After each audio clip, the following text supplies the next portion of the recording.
My name is Michelle. I am 29 years old. Okay. I am a tattoo artist. Okay. And I am addicted to drinking animal blood. Yowzers. Romancing your car, sipping the red stuff, plus some very questionable back alley body work. Today, we're breaking down and reacting to some of the most bizarre, medically fascinating, and downright jaw-dropping cases that are strange obsessions. All right, let's dive right in. My name's Nathaniel. I live in a small rural town in Texas. And when you last saw me a decade ago, I was in an intimate relationship with my car chase. Oh, the car. We reacted to this. Nathaniel had a relationship with his car chase. This is where I keep a lot of Chase's mementos.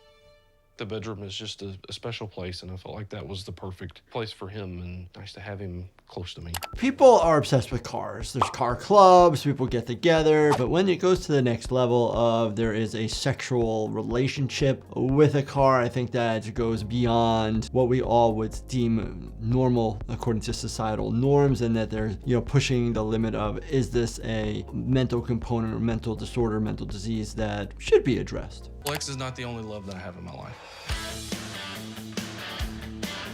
Kind of expanded the family. I now have Jordan, which is a luxury sedan. He's very luxurious, very gentlemanly to me.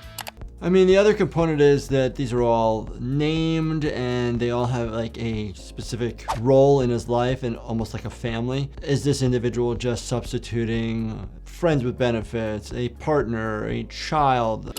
So I show affection for Jordan in a lot of ways. I mean, we've been intimate. I love on him all the time. I give him kisses, same way I am with Lex. It's just more of a friends with benefits kind of relationship. This is something called mechanophilia, which is under the umbrella of objectophilia, which is basically where there's a sexual or romantic relationship with innate objects. In the DSM-5, it's labeled under other specified paraphilia disorder. So meaning it causes significant distress, impairment of daily activity, living. My name is Michelle. I am 29 years old. Okay. I am a tattoo artist. Okay. And I am addicted to drinking animal blood. Yowzers. Okay, let's see the rest of the clip first. Blood is as important as water to me. I deal with blood in the emergency department, and blood will eventually clot. So there's some sort of anti-clotting agent in this. The question ends up being, where are you getting the blood from? Who's supplying it? Is it, cleansed? Is it filtered? Is it processed to where there's no diseases or bacteria in it? I like to drink blood when I'm reading, when I'm relaxing, when I'm watching TV, when I'm painting. It's never a bad time for me to drink blood. There's definitely a psychological component under the heading of paraphilia, but it's actually called hematolagnia. It is a rare focus paraphilia. Michelle has been addicted to drinking animal blood for the past 10 years. She drinks 7 liters a week to satisfy her cravings and can't start her day without a sip. So this can get pretty complicated. Could be related to obsessive compulsive or impulse control issues, or even a delusion of powers that we see in vampire subcultures. My name is Julius. I'm 62 years old, and I'm addicted to balloons. Balloons.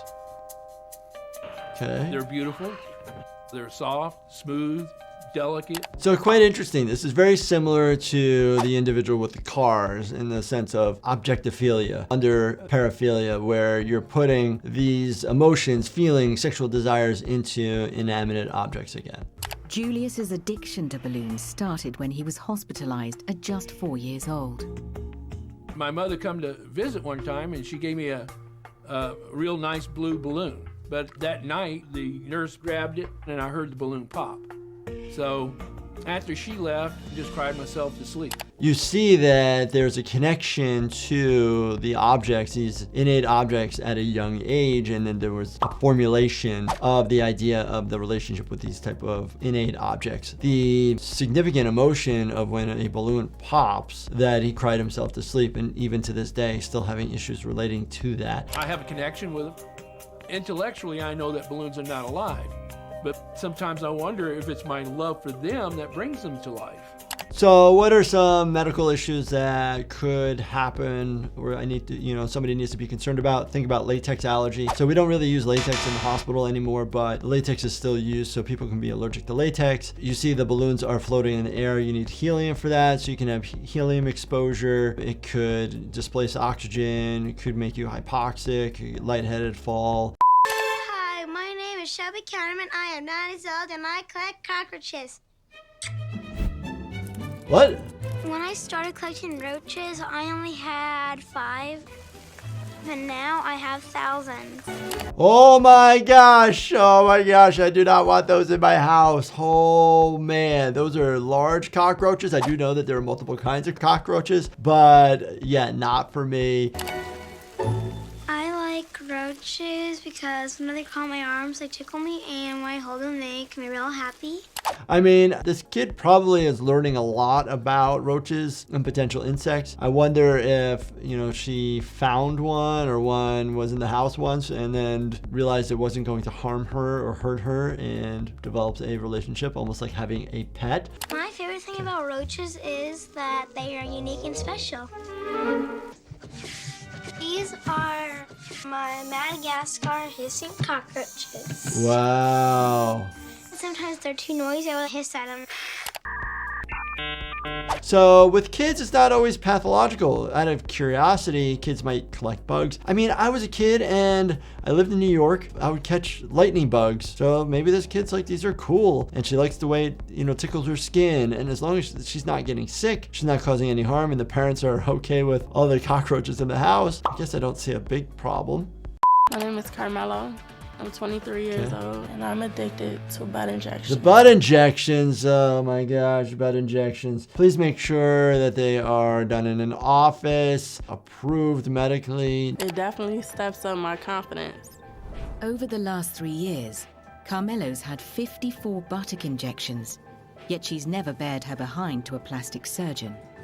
She receives her shots on the black market, getting pumped with an unregulated substance that's been known to include metal lubricant.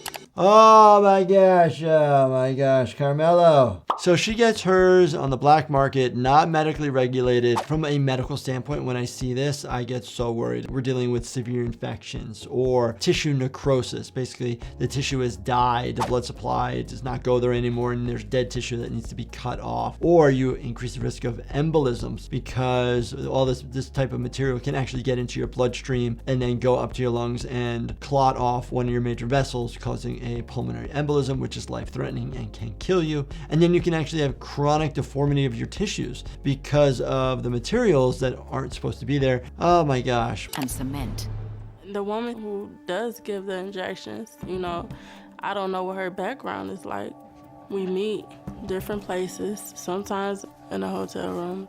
She keep the liquid in a big bowl. Oh my gosh, a liquid in a big bowl. So you don't even know what's being injected into your body. You haven't looked at the label. I would not do that. This is awful and bad, and the medical consequences are pretty great. But then there's body dysmorphic disorder, where people go to the extremes and getting injected 50 plus times in your buttocks using materials that you don't know from an unknown educated individual. Starts to become a little bit more scary, hazardous, and on that level. So really interesting to see these strange obsessions. If you've seen others and you want me to react to it, send it my way. Let me know, write it in the comments. And as always, do me a favor, check out this playlist right here, binge watch everything. Make sure you subscribe, turn on your bell notifications, and hit that like button for me. Thank you so much for watching, and stay healthy, my friends.